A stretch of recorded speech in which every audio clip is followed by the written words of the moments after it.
Marty Cagan just dropped a bomb saying AI can replace most product coaching. And you know what? He's right. AI has democratized access to frameworks, best practices, and tactical advice. If you're learning the fundamentals, AI is now your fastest path forward. But if everyone now has access to the same playbook, here's the question I'm asking. What's high-value product leadership when AI handles the basics? That's what I want to unpack today. Hi there, I'm Joni Hoadley. I'm a product coach and I work with senior product leaders who are navigating high-stakes decisions in complex organizations. And yes, I have been thinking a lot about what Marty's article means for the work I do and for the leaders I work with. Let's dig in. Let's start with what Marty argued in his post. His point is this: millions of product people need coaching but don't have access to it. Their managers can't coach them. Hiring external coaches is expensive, and this gap is the biggest obstacle to people getting better at product. Now, foundation models, when you give them the right context about your company and your role, can provide coaching that's as good as most managers. And here's what I need you to hear. He's absolutely right about this. This is a genuinely good thing. AI has made baseline coaching accessible to people who would never have had it otherwise. If you're early in your career, if you're trying to learn prioritization frameworks, if you need help thinking through stakeholder alignment, AI can help you level up faster than you ever could on your own. I use AI in my own work. It's made me faster. It's made me sharper. And I'm not here to argue that AI coaching isn't real or isn't valuable. AI can solve a real problem for millions of people who need access to coaching. That's worth celebrating. But it also raises a different question. If AI just gave everyone access to the same playbook, what's the competitive advantage now? Because if everyone knows the frameworks, knowing the frameworks isn't what sets you apart anymore. Let me show you what I think is actually shifting. If AI has democratized access to frameworks and best practices, that means everyone now has the same baseline knowledge. Every PM can now ask AI, how do I prioritize? How do I influence without authority? How do I run discovery? And AI will give them solid answers fast, which means knowing the playbook is no longer a competitive advantage. So what is? I think the answer is this: making the right call in ambiguous, high-stakes situations where there is no playbook. Let me show you what I mean. 5 years ago, if you knew how to run continuous discovery or build influence cross-functionally, that set you apart. You had knowledge other people didn't have. Today, anyone can get that knowledge in 30 seconds or less. So what actually differentiates high-value product leadership? I worked with a head of product recently, mid-stage company. She was trying to decide whether to push for a major platform investment that would slow down feature velocity for 6 months. She knew the playbook, she knew the frameworks, she knew how to make a business case, she knew how to frame it for the execs, but here's what made it hard. Her CEO was saying, we need to move faster, publicly. But then privately, he was worried about technical debt.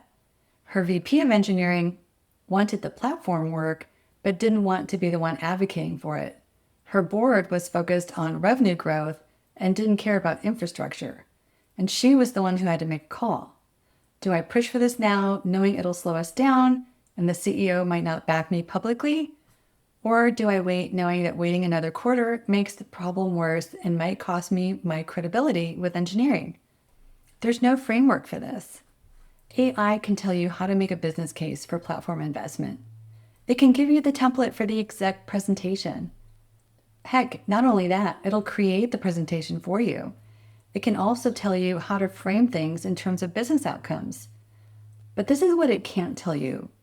Given this CEO and this board dynamic, the engineering relationship, and your current political capital, is now the right time to push, or should you wait? That's a judgment call, and it's not about knowledge. It's about reading the situation, understanding the stakes, and having the conviction to make a decision when you don't have complete information. This is what Marty talks about when he says product leaders need conviction. You have to make the call and you have to own it. AI can't give you that conviction. It can tell you the pros and cons. It can give you a framework to use as an example. but it can't tell you this is the right move for you right now, given everything you know about this situation, so commit to it. This is what high-value product leadership looks like when everyone has AI. Here's what I think is shifting. Product leadership used to be about knowing what to do. Now it's about making the right calls in situations where multiple paths could work or could fail. It's judgment under pressure, not knowledge transfer. And Marty actually talks about this all the time. He calls it conviction. Conviction isn't about being stubborn.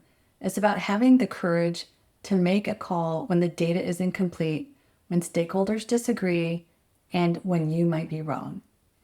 AI can give you frameworks, but it can't give you conviction, because conviction comes from three things. First, making non-consensus calls in ambiguous situations. AI optimizes for the average case. It gives you the consensus answer, but your career is defined by the calls where you see something others don't, and you have the conviction to move forward anyways. 2, reading the specific dynamics of your organization correctly. AI can tell you how to influence stakeholders. It cannot tell you that your VP doesn't trust product because the last PM failed. It can't tell you that your CEO says one thing publicly and means something different privately. It can't read the room. And without reading the room correctly, you can't have conviction that you're making the right move at the right time. 3, deciding when to push and when to pause. Knowing what to do is easy. Knowing when to do it and having the conviction to pull the trigger, that's the hard part. And timing is everything. These aren't things you learn from a framework. They're judgment calls you make in real time with incomplete information, and they require conviction. And honestly, this is where AI raises the floor, but it doesn't change the ceiling. Everyone now has access to good baseline coaching. That's great. But the leaders who are going to stand out aren't the ones who know the most frameworks. They're the ones who have the conviction to make the best calls when the stakes are high and the path isn't clear. So if you're a senior product leader trying to figure out what this means for you, here's my take. Use AI. Seriously. If you're not using AI to get smarter faster, you're leaving value on the table. Use it for frameworks. Use it to pressure test your ideas. Use it to think through scenarios. AI is table stakes right now. If you're not using it, you're already behind. Second, recognize where AI stops and judgment starts. If you're facing a decision where the stakes are high, the path isn't clear, you're making a call that could define your trajectory, you need to read dynamics that aren't obvious, that's not an AI problem. That's a judgment problem. And judgment develops through making calls, getting feedback, and building pattern recognition in high-stakes situations. The question isn't, do I need coaching or is AI enough? The question is, am I operating at a level where my competitive advantage is knowledge or judgment? If it's knowledge, AI is your answer. If it's judgment, you need something different. So here's my take on Marty's article. He's absolutely right. AI has changed coaching. It's democratized access to frameworks and best practices for millions of people who need it the most. But what that means for senior leaders is this. The game just shifted. The competitive advantage isn't knowing the playbook anymore. It's making the right calls when the playbook doesn't apply. And that's where product leadership is actually moving. So that's my take on Marty's latest bombshell.